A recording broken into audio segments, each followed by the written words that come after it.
ইয়া আইয়ুহাল্লাযীনা আমানু ইযা নুদিয়া লিস-সালাহ মিন ইয়াউমিল জুমআহ ফাসআউ ইলা যিকরিল্লাহি ওয়া যারুল বাই' যালিকুম খায়রুল লাকুম ইন কুনতুম তা'লামুন।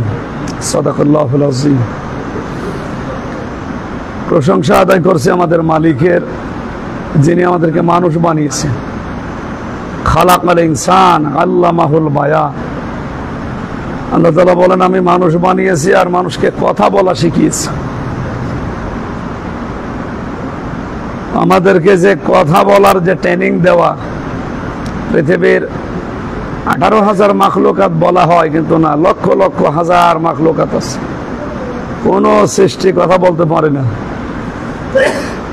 আমরা আমাদের এই মনের ভাষাগুলো, কথাগুলো সাজিয়ে গুছিয়ে অন্যের কাছে বলতে পারি। আল্লাহর বড় বড় 5টা নিয়ামতের ভেতরে এইটা একটা। সুতরাং যারা কথা বলতে পারি তারা শুকরিয়া আদায় করছে, আলহামদুলিল্লাহ। দরুদ আর সালাম পড়ছি আমাদের নবী মুহাম্মদুর রাসূলুল্লাহ সাল্লাল্লাহু আলাইহি ওয়াসাল্লামের প্রতি, যাকে আদর্শ পেয়ে আমরা খুশি। কিয়ামতের দিন বিশ্ব নবী মুহাম্মদুর রাসূলুল্লাহ সাল্লাল্লাহু আলাইহি ওয়াসাল্লাম ছাড়া পার করার মতো কেউ থাকবে না। এখনই আপনার চোখ বন্ধ হলে যাদের সাথে সম্পর্ক ছিল সব কাট হয়ে যাবে। আপনার ছেলে, মেয়ে, স্ত্রী সহ দুনিয়ায় যত আপনজন আছে, মা বাবা, সব সম্পর্ক শেষ। আল্লাহ তাআলা বলেন, ও ফাসিলাতি হিল্লাতি তুবি ওমান ফিল আরদি জামিআন সুম্মা ইনজি। দুনিয়াতে তোর জ্ঞাতি গোষ্ঠী যারা তোকে আশ্রয় দিত, তোর দলের লোক, এই মানুষগুলো কিয়ামতের দিন আমি আল্লাহকে তুই দিতে চাইবি, আমাকে দিয়ে বলবে যে আল্লাহ তুমি আমাকে মুক্তি দাও। এগুলো সব মুক্তিপণ দিয়ে দিলাম। কথাটা শুনতে যত সহজ মনে হচ্ছে, বাস্তবতা কি অত সহজ?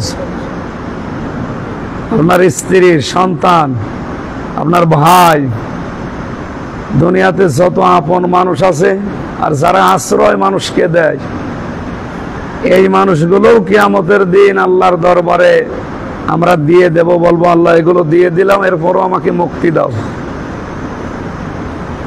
আল্লাহ তাআলা বলেন, না, কখনো না। কাল্লা ইন্নাহা লাযা নাযাআতাল লিশ-শাওয়া তাদউ মান আদবারা ওয়া তাওয়াল্লা ওয়া জামাআ ফাআওয়া। সূরা মাআরিজের আয়াতগুলোতে আল্লাহ আমাদেরকে হাতে ধরে ধরে মনে হচ্ছে শেখাচ্ছে। কখনোই তোর এই বিষয়গুলো নিয়ে আমি তোকে মুক্তি দিতে পারি না, তোরে আমি লাজাই দেব। লাজা জাহান্নামের একটা দরজার নাম। এখানে যাবার পরে মানুষের শরীরের চামড়া আগে খসে যাবে। এই কথাটা যত সহজে বললাম, মানে বাস্তবে নিয়ে যান তো, এই কথাটা কি এত সহজ? আল্লাহ কি একটা ঘর বানিয়েছে যে ঘরের দরজা দিয়ে প্রবেশ করালে চামড়া খসে যায়? এরকম একটা দরজা আল্লাহ বানিয়েছে, নাম দিয়েছে লাজা। আমরা জাহান্নামের একটা দরজার নাম এটা। এখানে অনেকেই জানেন জাহান্নাম একটা, তার দরজা 7টা, এরকম জানেন। জাহান্নাম একটা, দরজা আছে অনেকগুলো, তার ভেতরে লাজা একটা। এই জায়গায় প্রবেশ করার প্রথম কাজই হচ্ছে মানুষের চামড়া খসে যায়। আর 2 প্রকার মানুষকে আল্লাহ এই গেট দিয়ে প্রবেশ করায়। প্রথম নাম্বারে আল্লাহ তাদেরকে এই জাহান্নামে লাজা ডাকবে, যাদেরকে দুনিয়ায় সত্যের দিকে আহ্বান করা হতো। তো বিবেক থাকার পরেও এই মানুষগুলো সত্য থেকে মুখ ফিরিয়ে ওভারটেক করে চলে যেত। এই চরিত্রের মানুষ বাংলাদেশে নেই। আপনারা শুনতেছেন? সত্যকে সত্য জানার পরে যে মানুষগুলো ঘাড় ঘুরিয়ে চলে যায়, এদেরকে জাহান্নামে লাজা ডাকবে। আর আমার যতটুকু ধারণা, পৃথিবীর 228টা রাষ্ট্র আছে এখন, আমি যতটুকু পড়াশোনা করেছি, সবচাইতে বেশি সত্যকে অস্বীকার করা মানুষ জানার পরে। অন্যান্য জাতিরা জানে না তাই মানে না, কিন্তু আমরা এমন একটা মুসলিম জাতি, জানার পরেও অধিকাংশ মানুষ, এদেরকে চোখে আঙ্গুল দিয়ে দেখানোর পরেও এরা সত্যটাকে মানতে চায় না। সুতরাং এই শ্রেণীর মানুষদের জন্য যে দরজা আল্লাহ বানিয়েছে আর যে বর্ণনা দিলেন, আবার আমাদের কপালে আছে কিনা আল্লাহ জানে। জামা ফাওয়া, 2 নম্বরে যারা সম্পদ আদি, ক্ষমতা, সন্তানাদি, এখানে 5টা অর্থ আছে জামাআ, যারা এগুলো জমা করে আর ফাওয়া এগুলো সংরক্ষণ করার জন্য চেষ্টা চালায়, মনে করে এগুলো আমার কাছে একেবারে স্থায়ী থেকে যাবে। এই কথা যে এটা বলছি, এটা তো আমি বানিয়ে বলছি নাকি? কোরআনে কারিমের সূরা মারিজের আয়াত, ওয়া জামাআ ফাওয়া।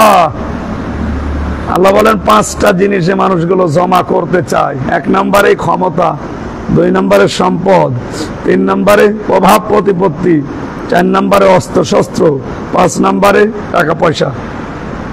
এগুলো তারা জমা করতে চায় বারবার, আর মনে মনে ভাবে যে এগুলো কি করে স্থায়ী করা যায়। এই চরিত্রের মানুষও বাংলাদেশে বেশি। এখন বলতে পারেন না আমেরিকায় না, ওই মানুষগুলো না খ্রিস্টান ইহুদি, ওসা তো বোঝায় না আল্লাহ কি রসুল, ওদের কথা তো বাদ দিলাম।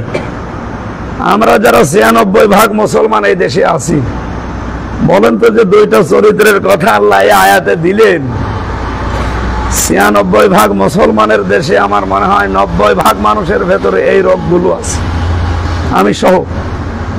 আল্লাহ আমি সহ যারাই শুনলাম, এই 2টা গুণ থেকে আমাদেরকে তুমি বাঁচাও।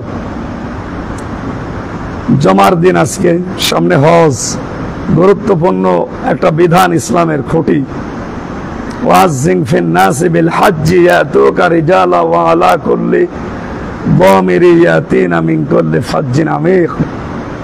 আল্লাহ তাআলা বলেন, নবী ইব্রাহিম আপনি আযান দেন, ঘোষণা দেন যে হজ আল্লাহর বিধান, এটা ফরজ, তোমরা এই ঘর তাওয়াফ করো। দেখবা মানুষ বিভিন্ন জায়গা থেকে পায়ে হেঁটে হোক, উটের পিঠে হোক, যানবাহনে চড়ে হোক, আল্লাহর এই ঘর তাওয়াফ করতে আসবে। ইব্রাহিম আলাইহিস সালাম সেই হাজার হাজার বছর আগে একটা ডাক দিয়েছিলেন মুখে, কিসে? একটা মুখে আওয়াজ দিয়েছিলেন। তার মুখের আওয়াজ কত নাই, 500 হাত দূরে যাবে, এরপরে তো যাওয়ার কথা না। যত জোরে আওয়াজ দিক, 1 কিলোমিটারের পরে যাবে। আর মানে ইব্রাহিম আলাইহিস সালামের এই আওয়াজ তাম দুনিয়ার 228টা রাস্তায় আল্লাহ পৌঁছিয়ে দিয়েছে। আমাদের নবী মুহাম্মদ রাসূলুল্লাহ যেদিন হিজরত করে চলে যাবেন, ওই দিন শুধু মাটি বা বালি নিয়ে সামনের দিকে নিক্ষেপ করেছিল, অথচ চারিদিকে ওনার শত্রু ছিল। আল্লাহ তাআলা বলেন, চারিদিকে যে পৌঁছিয়ে দিয়েছি এটার দায়িত্ব পালন করেছে নবীজি না আমি আল্লাহ। আল্লাহ নিজে ওই বালিটা ধরে কুদরতি ভাবে, কাফের 24 জন কাফের ছিল, ওদের চোখের ভেতরে আল্লাহ পৌঁছিয়ে দিয়েছিলেন। যুগে যুগে নবীদের আওয়াজ এভাবে আল্লাহ বুলন্দ করেছে, ছড়িয়ে দিয়েছে। শুধু নবী না, বাল্লিগ মা উনজিলা ইলাইকা মির রাব্বিক, যারা কোরআনের কথাগুলো তাবলীগ করবে, প্রচার করবে, আল্লাহ তাআলা বলেন, হে নবী, আপনার পরে কিয়ামত পর্যন্ত যারা কোরআন প্রচারে ব্যস্ত থাকবে, কোরআনের তাবলীগ করবে, কোরআনকে ঘোষণা দেবে, ছড়িয়ে দেবে, এদের কথাগুলো আমি আল্লাহ নিজে ছড়াবো দায়িত্ব নিয়ে। সুবহানাল্লাহ। আমি এই যে কথা বলছি, এ কথা আমার নিজের না, আমি অ্যাডভার্টাইজ করছি। কথা কার? আল্লাহর কথাগুলো। আল্লাহর তো আর সাজে না যে সাতক্ষীরার, এটা কোন জায়গা তাও জানি না, চাপাডাল, চাপড়া, এখানে এসে আল্লাহ এই মসজিদে বসে মেম্বারে আপনাদের সামনে ওয়াজ করবে, এটা আল্লাহর শানে সাজে? এই কথাগুলো মনে করেন আমি হামজার মুখ দিয়ে আল্লাহ ডেলিভারি দিচ্ছি, তাহলে কথা কার?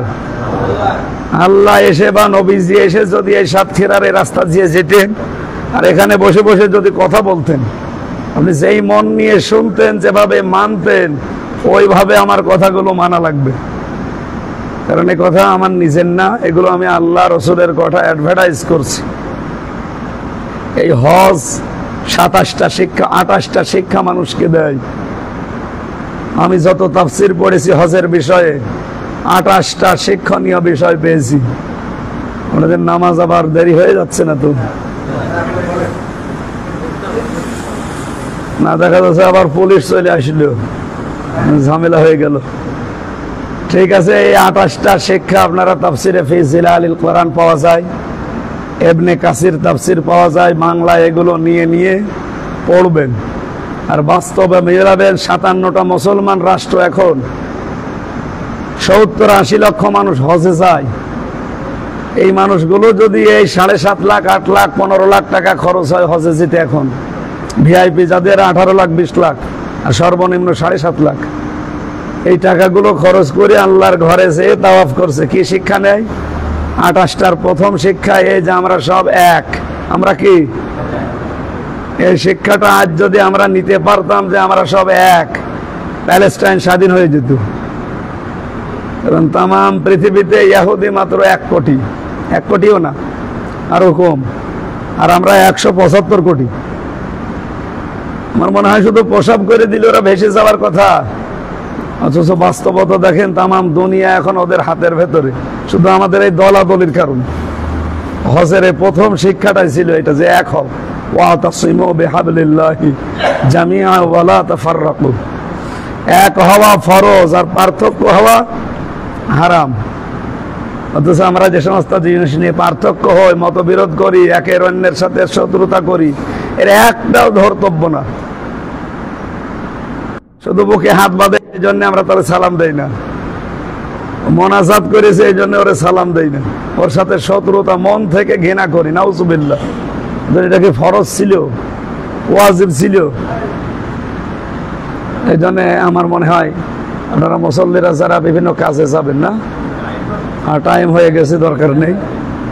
আগামীতে আপনারা আশপাশে এই যে মসজিদের ইমাম সাহেব যিনি আছে, এই ধারাবাহিকভাবে কথা শুনবেন, জ্ঞান বাড়বে, আপনাদের আমল করার তৌফিক কামনা করে শেষ করছে, আমিন। যখন একটা দোয়া লেখা আছে, আল্লাহুম্মা ইন্নী আসআলুকা মিন ফাদলিক, এটা মসজিদ থেকে বের হওয়ার দোয়া, এর ভেতরে 7টা বিষয় লুকিয়ে আছে। এই বিষয়গুলো ওনাদের কাছে আপনারা শুনবেন ইনশাআল্লাহ। আসসালামু আলাইকুম ওয়া রাহমাতুল্লাহ। এমনি খুতবা মধ্যে পড়া হয়ে গেছে? খুতবা পড়েন আপনি? হ্যাঁ, আজান দিন, তাড়াতাড়ি দিন।